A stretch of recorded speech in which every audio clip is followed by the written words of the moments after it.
Келесі құрал бізде жом деп аталады. Жом құралы бізде тіндерді фиксация жасау үшін қолданылатын құрал болып табылады.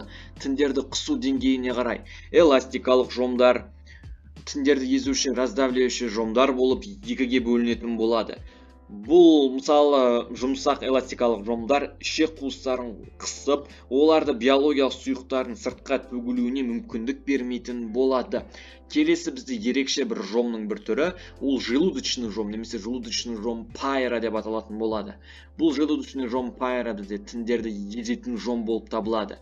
Бұл жомды бізде атайтып тұрғандай асқазанға қолданамыз. Асқазанға қолданғаннан кейін қолданылған жерін кесіп, яғни резекция жасайтын боламыз. Қазір сіздер оның суретін көрулеріңізге болады өздеріңіз экрандарыңызда. Яғни 4 пенен жом пайра көрсетілген, және Д суретімен сол секілді бізде кишечный жомдар көрсетілген, немесе ішек жомдары.